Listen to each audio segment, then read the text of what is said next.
Hello friends, तो हम लोग कर रहे हैं इंडियन इकोनॉमी के कुछ बेसिक क्वेश्चंस जो आपको पता होना चाहिए। जैसे कुछ बेसिक 19-20 क्वेश्चन ही है। ये मुझे मिली है जीके बाय विवेक सर करके हैं, एक उनकी पीडीएफ है, उन्होंने फ्री में शेयर करी हुई है। तो बस हम क्वेश्चन समझ लेते हैं फटाफट। अगर आपको डिटेल में पढ़ना है तो मुझे नहीं लगता 2-3 नंबर के क्वेश्चन के लिए आपको बहुत डिटेल पढ़ने की ज़रूरत है, बट स्टिल अगर आपको पढ़ना है तो आप सर के चैनल को फॉलो कर सकते हैं।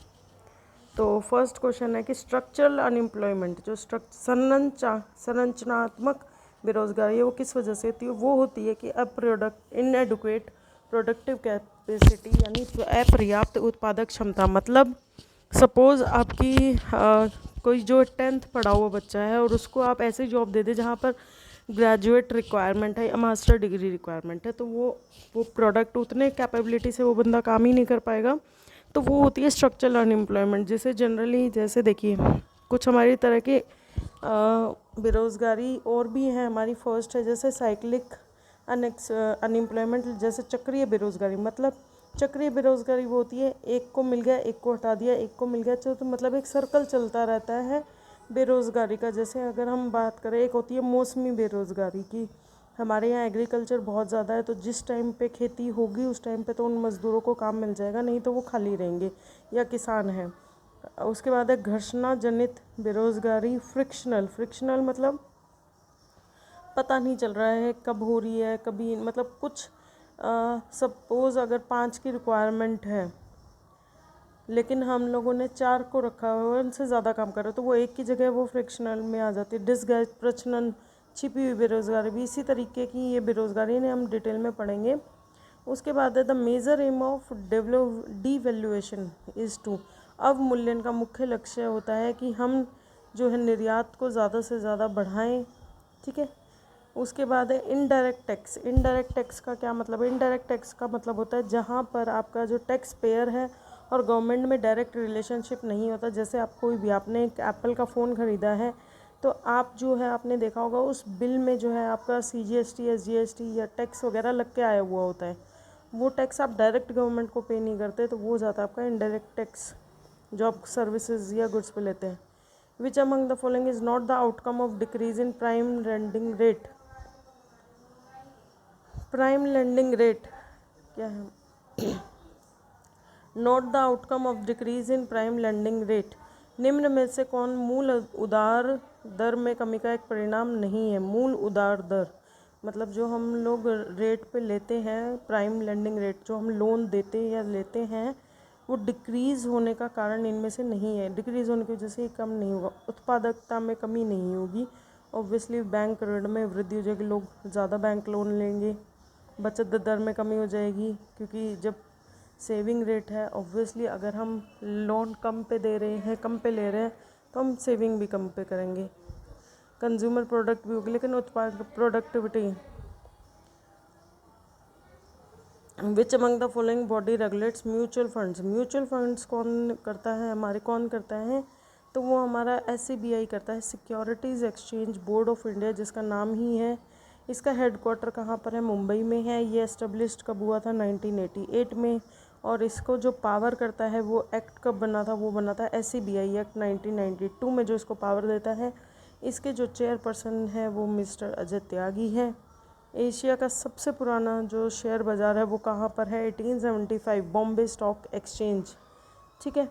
तो उसके बाद है demand of commodity mainly depends upon, जो वस्तु की मांग है मुख्य रूप से किस पर निर्भर करती है? ऑब्वियसली अगर हमारी परचेजिंग पावर ही नहीं है, अब मेरे पास एप्पल के प्रोडक्ट खरीदने की पावर ही नहीं है तो मैं उसे नहीं खरीदूंगी। अगर मेरे पास है तो मैं उसे खरीदूंगी। तो सबसे बड़ी डिपेंड करती है आपकी परचेजिंग पावर पे कि कितनी परचेजिंग पावर है, तभी आप उस प्रोडक्ट को खरीदेंगे। ठीक है। Bank rate is that rate on which, bank rate किस रेट पर काम करता है? बैंक रेट का क्या मतलब है? तो बैंक रेट क्या मतलब है? बैंक रेट का मतलब है जो बैंक जो है मनी प्रोवाइड करता है, मतलब any bank lends money to an individual, ये होती है बैंक रेट। ठीक है। अगर रेपो रेट और रिवर्स रेपो रेट आता है तो वो होती है, रेपो रेट तो वो होती है जिस जो हमारा रिजर्व बैंक है वो बाकी बैंकों को जितने रेट पे जो लोन देता है वो होता है रेपो रेट, और रिवर्स रेपो रेट होता है। कई बार रिजर्व बैंक भी छोटे बैंकों से लोन लेता है तो वो कहलाता है, किस रेट पे लेता है वो होता है रिवर्स रेपो रेट। ठीक है, तो जब इसमें any bank lends money to an individual, ये हो जाएगा आपका how far does exclusive economic zone of a country extend from her coast. किसी देश का विशेष आर्थिक क्षेत्र इसके तट से कितनी दूरी तक होता है, वो होता है 320 किलोमीटर तक।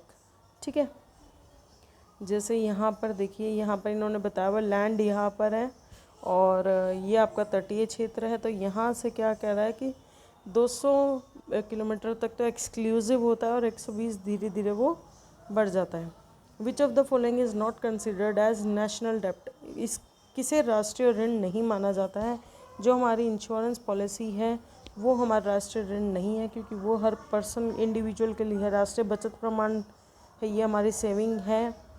ठीक है, दीर्घकालीन सरकारी बॉन्ड भी हमारे निवेश माने जाएंगे, प्रोविडेंट फंड भी माने जाएंगे, लेकिन इंश्योरेंस पॉलिसीज़ नहीं मानी जाती है।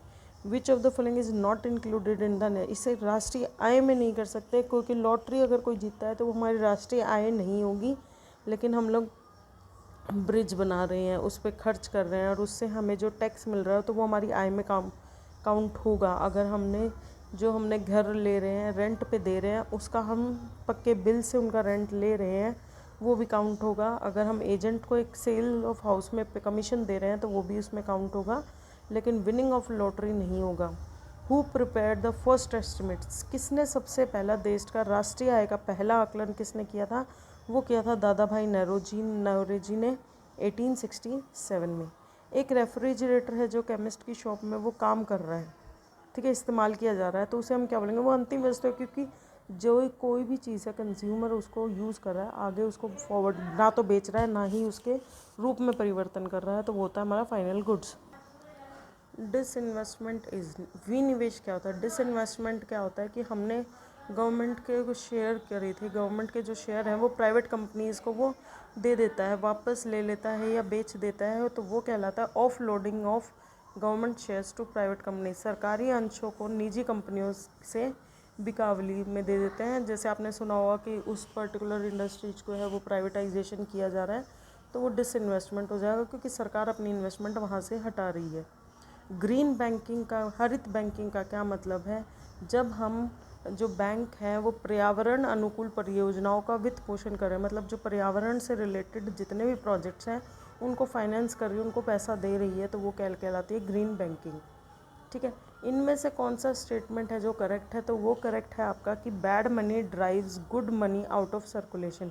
जो बैड मनी होती है, जो हम लोग, जैसे अगर हमने लॉटरी से पैसा खरीद ले लिया, वो होगी बैड मनी। उससे हमने क्या करा, उससे हमने कुछ खर्चा करा, हमने सामान खरीदे, पक्के बिल में खरीदे, तो वो क्या होगी, सर्कुलेशन में आते ही वो गुड मनी हो जाती है। निकृष्ट अच्छी मुद्रा को परिसंचरण से बाहर कर देती है, मतलब उसको बाहर भी कर सकती है। अब क्या हुआ, अच्छी मुद्रा तो हमारे पास काउंटेड में थी, लेकिन उस जो आई है, जिसने एक्चुअल में सबसे पहले लॉटरी जीती है, ये सट्टेबाजी से पैसा कमाया है, वो सर्कुलेशन में ज़बरदस्ती घुस गई, तो क्या होगा, उसने क्या किया, अच्छी मुद्रा को बाहर कर दिया। मतलब वो फ्रॉड करेंगे, नकली बिल्स खरीदेंगे, तो वो क्या करेगी, अच्छी मुद्रा को बाहर कर देती है, अच्छी मुद्रा की काउंटिंग ख़राब कर देती है। डीवैल्यूएशन ऑफ करेंसी, मुद्रा का अवमूल्यन किसकी वजह से बनता है, हमारा एक्सपोर्ट और निर्यात क्षेत्र में बहुत ज़्यादा बढ़ गया, एक्सपोर्ट ज़्यादा बढ़ गया और आयात जो है वो कम हो गया है। आयात का स्थानापत्र का विस्तार हो गया, एक्सपोर्ट और एक्सपेंशन ऑफ इम्पोर्ट सब्सटीट्यूशन, जो हम इम्पोर्ट करते थे उसके सब्सटीट्यूट हमें अपने यहाँ ही मिल गए, तो वो सब क्या करते हैं, मुद्रा का अवमूल्यन करते हैं, डीवैल्यूएशन करते हैं। ठीक है, नेक्स्ट है ओपन मार्केट ऑपरेशन, आरबीआई के refer to buy and selling of. RBI के खुले बाजार की क्रियाएं किसके क्रय और विक्रय से संबंधित है, वो है हमारे सरकारी बॉन्ड। वो क्या है, हमारे सरकारी बॉन्ड हैं जो नॉर्मल लोगों के लिए खोले गए होते हैं। तो वो जो चैनल मैं आपको बता रही थी वो है जीके बाय विवेक सर, आप वहाँ पर टेलीग्राम चैनल पे ज्वाइन कर सकते हैं, ये इनका व्हाट्सएप चैनल है, आप वहाँ जाके ये पीडीएफ को ले सकते हैं अगर आपको लेना, और आपको डिटेल में अगर वीडियो देखनी है तो आप इनके चैनल पे प्लेलिस्ट में जाके इकोनॉमिक्स सर्च कर सकते हैं, वहाँ आपको मिल जाएगी। Thanks for watching.